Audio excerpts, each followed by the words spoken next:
Welcome to Feverbasketball.com, and we've got an interview this afternoon with Stephanie White, the Fever's new assistant coach, former player, a member of the All-Decade team, and welcome back to Indiana, Stephanie. Thank you. It's great to be back. I feel like I'm finally home.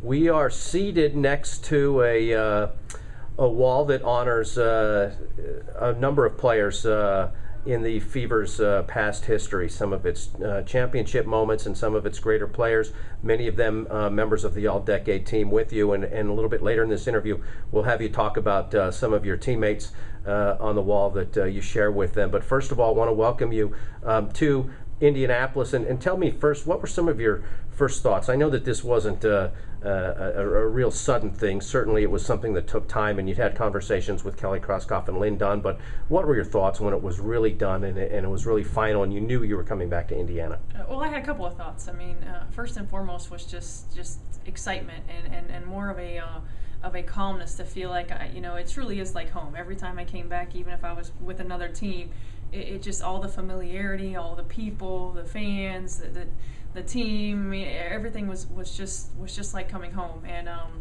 so I was really excited about the opportunity to be a part of the Indiana Fever again. Secondly, relief because it had been something that we had been talking about.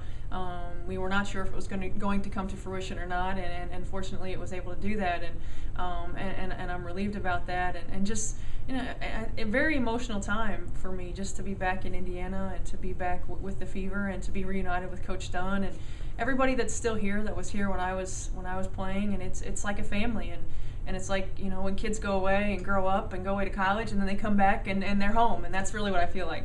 In many ways, you can say that you've come full circle, looking all the way back to your time at Seeger, on to Purdue, into the WNBA. You landed once with the Fever and finished your career here, but now you're back again. The difference now, though, is that you've transitioned from being a player to a coach. Tell us, what are some of the differences, and how has that transition gone? The transition has gone really well. For me, a lot of my better qualities as a player was my understanding of the game and the way I approached the game, my preparation, and really being a student of the game. And those are the same things that you need to transition into coaching. It wasn't that I was the most athletic, it wasn't that I was the most talented, but I prepared and I thought the game through, and I learned at a young age how to look at it from a very analytical standpoint. And so that transition has been very good. And it's nice to be able to step away and to look at it from a different point of view. I think being a former player has made me a better coach, because I understand not only the ebb and flow within the game, but the ebb and flow of players' emotions, the ebb and flow of players' mentalities, the grind that it takes to prepare yourself in the off season to be ready for the season, the grind it takes to prepare yourself on a day-to-day basis for practice, for games, with travel, with rest, and everything else that goes on in your life outside of basketball. It gives me a greater understanding of all of those things that players are juggling with on a day-to-day basis.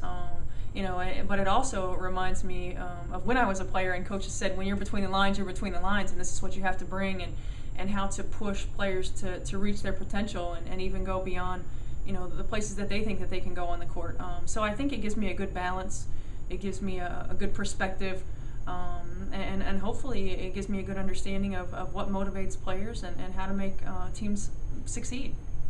One of the things we want to do with this interview and some of the others that you've conducted during your first week back with the Fever is we want to concentrate on going forward and not concentrating so much on the historical aspect of things. But let's take a couple of moments and let's look back. First of all, look back to the end of that 2004 season. That was your last with the Fever, and Indiana had built itself a good franchise, had been to the playoffs on one occasion.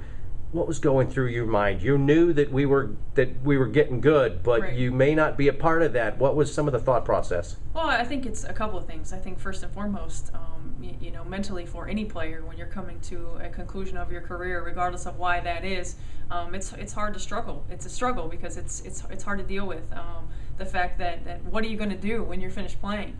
We see it across the board in all professional athletes and even college athletes as well.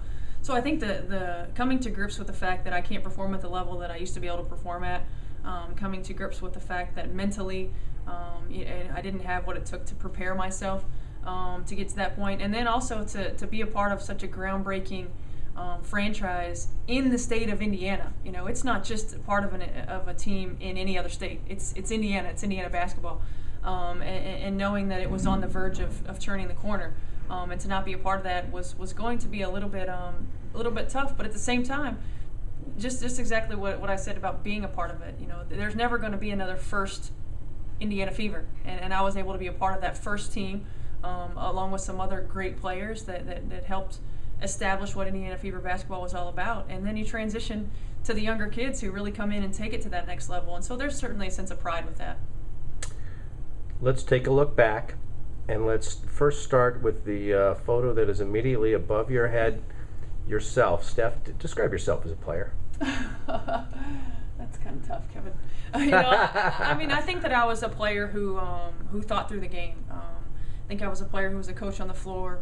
I understood where everybody was supposed to be when they were supposed to be there. I think where I was limited athletically and physically, I gained mentally. I prepared. I worked.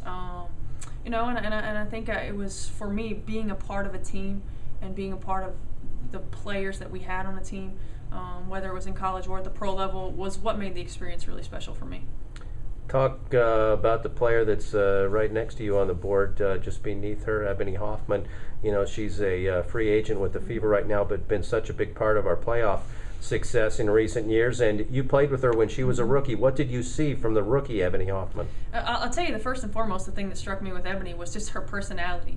I mean, she's so outgoing. She was so much fun to be around, and you certainly saw the potential that she had to be a terrific player. And everybody saw that, you know, a year ago when she was most improved player. And I think that Ebony has worked herself into a situation where she has been such an impact on this franchise, made such an impact on this franchise, and can still make such an impact. And I think that for her, it's just been a maturity standpoint from a basketball perspective. And you know, she's just, the thing that I just will always remember about her is how much energy she brings on a day-to-day basis, and she was a lot of fun as a rookie, and I'm sure has continued to be. Let's talk about a few players, and we'll just get a couple comments from each one. Let's go ahead and look down here at Niele Ivey, who, like yourself, has been a college assistant. She's currently at Notre Dame. Talk about Niele. Yeah, you know, Niele came in, and I had watched Niele beat the Boilermakers in the 2001 National Championship game, and, you know, just made an immediate impact. She was such a great person. She worked so hard, and she brought a lot to our team from that point guard position. She learned a lot from Coquise Washington, not only coaching, but when Coquise came here with Indiana as well. And Niele is somebody that I still see a couple times a year if I'm ever doing a Notre Dame game or at the Final Four. And it's been really fun to see Niele's transition from playing to coaching, and I'm really proud and happy for her. Right above Niele Ivey is none other than our current Fever All-Star, number 23, Katie Douglas. You were a teammate with Katie in college. Talk about Miss Douglas. You've coached against her as well. Yeah, you know, the thing about Katie that will always stick in my mind is just her perseverance.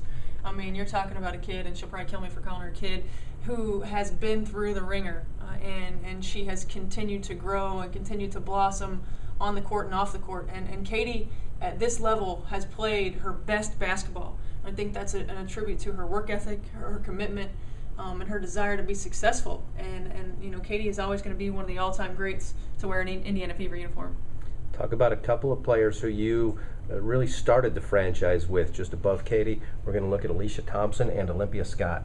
Yeah, Alicia Thompson, I saw her last year at the Final Four, and O. Scott, that's the face that I'll always remember O. Scott having from the time at Stanford to wearing a Fever jersey. But, you know, again, just being part of such a special group to start this franchise and really get it to where it is today and help to get it to that point was an amazing opportunity. But I think the friendships that we made as well will continue throughout the rest of our lives. And fortunately, most of these people that you see on the board, we all get to see each other once a year, every year at the Final Four, and so it makes it a nice reunion. And having the Final Four in Indianapolis this year will make it that much more special, I think, for all of us. And we all try to get together, our Fever fanatics.